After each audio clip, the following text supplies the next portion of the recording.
কোনো অ্যান্সার আসবে না। আল্লাহ তাআলা বলেন, আফালা ইয়ালামু ইযা বু'সিরা মা ফিল কুবুর, তোমাদেরকে কবরের বাসিন্দা হতে হবে, তোমাদেরকে ধারণা নাই। কবরের আযাব সম্পর্কে নবী করিম সাল্লাল্লাহু আলাইহি ওয়াসাল্লাম বিশাল আলোচনা করেছেন। সাহাবায়ে কেরাম কবরের কথা শুনে কান্নাকাটি শুরু করে দিয়েছেন।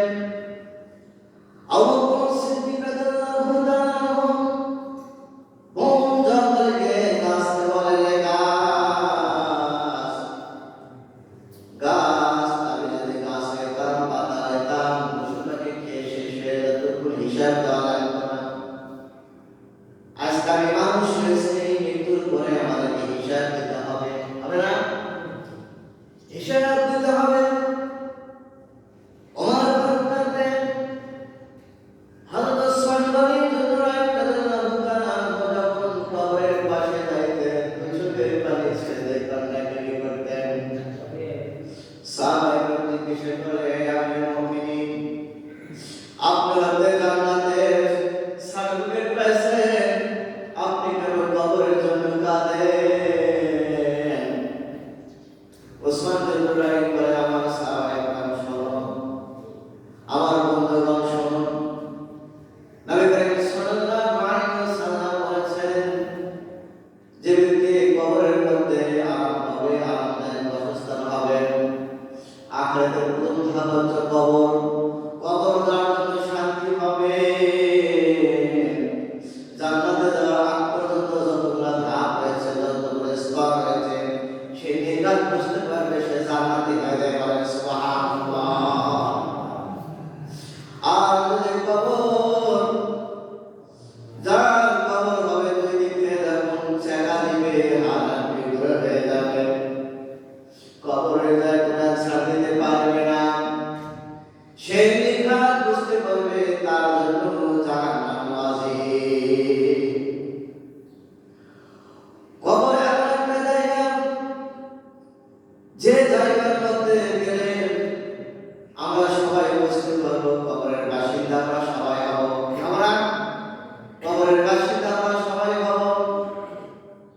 নবী করিম সাল্লাল্লাহু আলাইহি ওয়াসাল্লাম বলেছেন, কবরে যারা অবস্থান করছে তাদের অবস্থাটা হয় এরকম, কোন সাগরের মধ্যে, কোন নদীর মধ্যে যখন জল স্টিমার লঞ্চ যখন ডুবে যায়, ডুবে যাওয়া অবস্থায় সকল কিন্তু সবাই বাঁচতে চায়, আমাকে বাঁচাও বাঁচাও বলে না,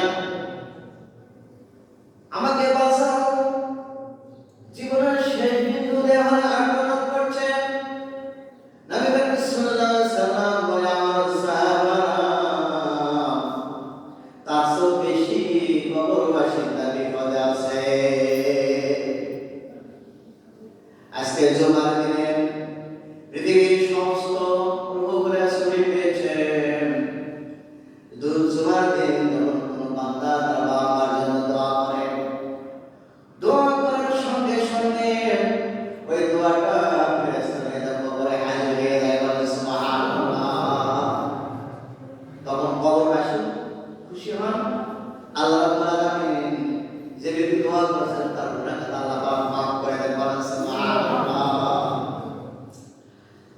আমার বন্ধুগণ, নবী করিম সাল্লাল্লাহু আলাইহি ওয়াসাল্লামের কবরের ব্যাপারে এত নসিহত করলেন, পৃথিবীর যে প্রান্ত থেকে হোক না কেন, যার মৃত্যু নির্ধারণ করা হয়েছে, মৃত্যু যখন যে সময় হয়েছে, আজরাইল কিন্তু হাজির হবে, হবে না?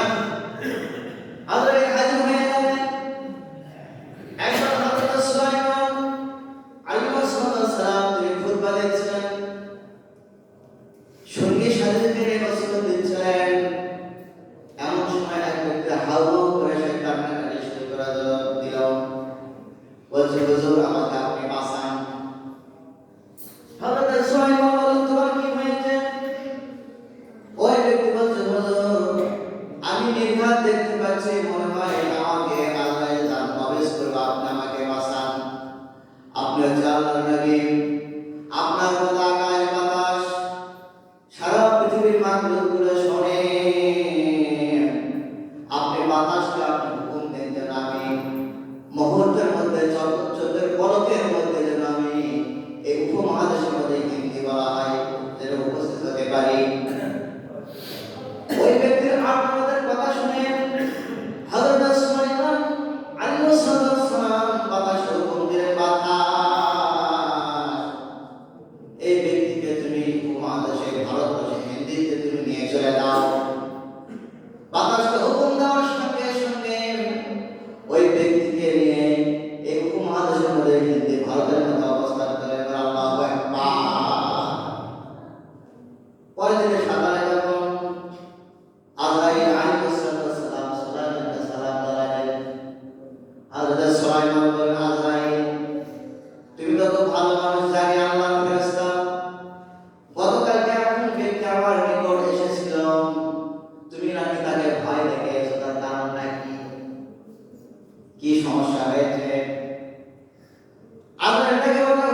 তো আসলে হচ্ছে বাইতুল মুকাদ্দাসে। আমি দেখলাম যে এই ব্যক্তি তো পাখি হয়ে প্লেন হয়ে রকেট দিয়ে উড়ান দিল, তো সময় মতো যেতে পারবে না, মাত্র 5 সেকেন্ড বাকি রয়েছে। কিভাবে সম্ভব? এমন ভয় দেখাবি দেখানো, ভয় দেখার সঙ্গে সঙ্গে আপনার দরবারে সে হাজির হয়েছে এবং বলেছে যে হিন্দিতে আমাকে পৌঁছে দিন। যখন ভারতবর্ষে হিন্দিতে এসে পৌঁছলাম, আমি ওই ব্যক্তির জানটাকে কবজ করেছি। বলেন আল্লাহু আকবার। আপনি যে জায়গায় থাকেন না কেন, আপনার জান যে অবস্থায় আল্লাহ পাক লিখে রাখছেন, সে অবস্থা কি করবেন? রূপ কবজ করবেন। হুকুম কার? আল্লাহ পাক। এই জন্য আল্লাহ রাব্বুল আলামিন তার বান্দাদেরকে মহব্বত করে আর ভালোবেসে সৃষ্টি করেছেন, যেন বান্দা আমার প্রেমে মগ্ন থাকে, আমার ইবাদত করতে করে কবরে যখন চলে আসবে, আমি তাকে বিনা হিসেবে জান্নাত দিয়ে দেব। বলেন সুবহানাল্লাহ। আল্লাহ রাব্বুল আলামিন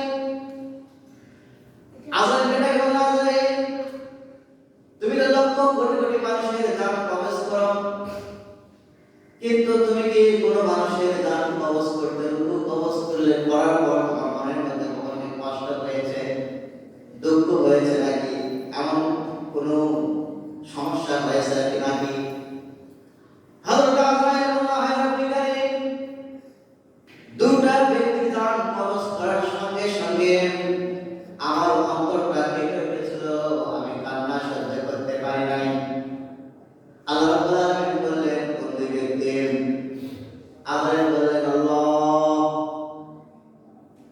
সাগরের মধ্যে আমার একজন মহিলা গর্ভ অবস্থায় ছিল, এমন ভাবে ঝড় উঠেছে, লঞ্চ ডুবে গেছে। গর্ভ অবস্থায় মহিলা একটা তাপ্তর উপরে বসে আছেন, সন্তান প্রসব করেছে। মুহূর্তের মধ্যে তুমি হুকুম দিয়েছিলে আল্লাহ, ওই যে সাগরের মধ্যে একজন মহিলা তাপ্তর উপরে সন্তান প্রসব করেছেন, ওই মহিলার জানটা তুমি কবজ করে এসো। আল্লাহু আকবার। আল্লাহ বলছে, আমি যাই দেখি সাগরের পানি ঢেউ খাচ্ছে, সন্তানের উপরে পানি উঠছে, মা আগুন খাচ্ছে। এমন সময় যখন আমি ওই মহিলার জানটাকে আমি কবজ করি, সন্তানের দিকে তাকিয়ে আমি আমার চোখের পানি ধরে রাখতে পারি নাই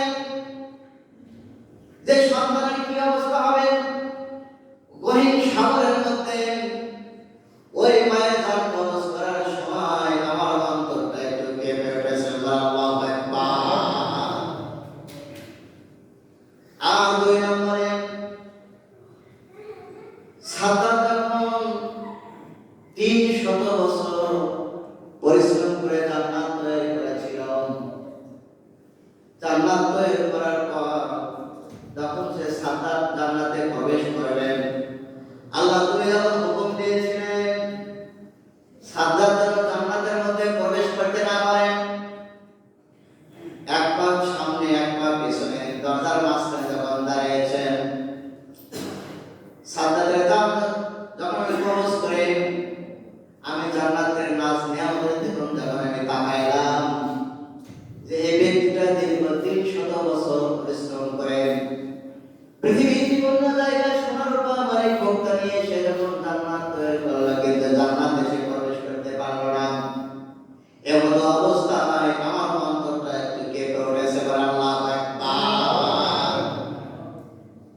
ওই মহিলা ছিল সাদ্দাতের মা। সুবহানাল্লাহ। মহিলা কে ছিল? সাদ্দাতের মা, আর ছেলে ছিল সাদ্দাত। এই দুটো ব্যক্তি জান কবজ করার সময় আজরাইলের অন্তরটা একটু কেঁপে উঠেছিল। সময় দাও বলছেন নবী করিম সাল্লাল্লাহু আলাইহি ওয়াসাল্লাম কবর সম্পর্কে বললেন, যার কবরটা হবে জান্নাতের বাগান, সে নির্ঘাত বুঝতে পারবে সে জান্নাত নসিব হয়ে যাবে। আর যার কবরটা হবে জাহান্নামের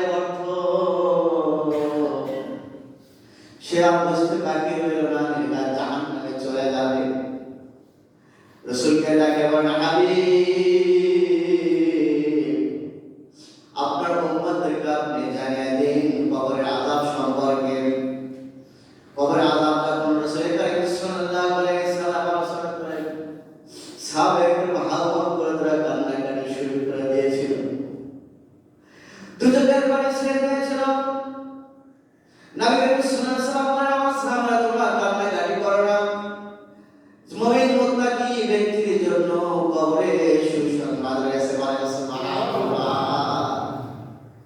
যারা পাঁচ ওয়াক্ত নামাজ পড়বে, রোজা রাখবে, হজ করবে, যাকাত দিবে, মিথ্যা কথা বলবে না, চগলখড়ি করবে না, অন্যের হক মারা খাবে না, কি আল্লাহর হুকুম পুঙ্খানুপুঙ্খানুভাবে পালন করবে, তার কোনো টেনশন নাই। বলেন সুবহানাল্লাহ।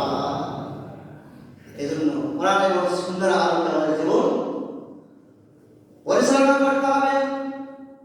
কবরের আযাব সম্পর্কে মা খাদিজা রাদিয়াল্লাহু তাআলা আমার হাবিবকে বলেন, হাবিব, ওই কবরের মধ্যে আমি কেমনে থাকবো? তার রাসূলের ওয়াইফ স্ত্রী যদি বলে কবরের মধ্যে কি আপনি থাকবো, আমরা কি কখনো এই কবরের জন্য দু চোখের পানি ছেড়ে দিয়েছি?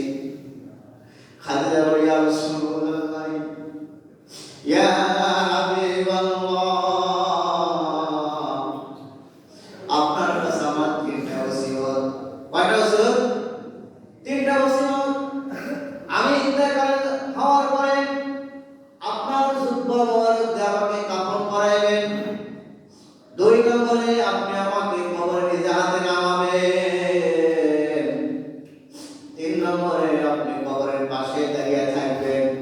মুনকার নাকিরের সালাম না দেওয়া পর্যন্ত আপনি কবরের পাশ থেকে ধরবেন না। নবী করিম সাল্লাল্লাহু আলাইহি ওয়াসাল্লামের প্রথম স্ত্রী, যে স্ত্রীটা কোটি কোটি সম্পদ আমার হাবিবকে উপহার দিয়েছেন, দান করে দিয়েছেন, এমন একজন স্ত্রী, সে যদি এমন কথা কবরের সম্পর্কে বলতে পারে, তাহলে আমাদের অন্তরটা কি পাথরের চেয়ে শক্ত হয়েছে? কবরের জন্য কোনো কান্না আসে না, আখিরাতের জন্য কোনো কান্না আসে না, ইসলামের জন্য কোনো কান্না আসে না। পাপ করতে করতে আমাদের অন্তরটাকে আমরা ঝাঁঝরা করে ফেলেছি। হযরতে খাদিজা রাদিয়াল্লাহু তাআলা ইন্তেকালের পরে নবী করিম সাল্লাল্লাহু আলাইহি ওয়াসাল্লামের জুব্বা মোবারক দিয়ে কাফন পরালেন, জানাজা নামাজ পড়ালেন, নিজ হাতে কবরে দিলেন। কবরের পাশে দাঁড়িয়ে থাকলেন, আমার সাহাবারা শোনো, তোমরা একটু দূরে যাও, আমার খাদিজা আমাকে ওসিয়ত করেছে কবরের পাশে আমি থাকি। আল্লাহ রাব্বুল আলামিন হযরত জিবরাইলকে পাঠালেন, জিবরাইল যাও, আমার হাবিব খাদিজার পাশে যারা থাকবে আমি সহ্য করতে পারবো না। মনকে নাকিরের সালাম আমি আল্লাহ নিজে স্বয়ং দেব। আল্লাহু আকবার। এই পৃথিবীর মধ্যে একজন মানুষের আল্লাহ রাব্বুল আলামিন তাকে নিজে সালাম দিয়েছেন, সেটা হচ্ছে মা খাদিজা রাদিয়াল্লাহু তাআলা আনহা। এই জন্য কবরের জন্য সাহাবায়ে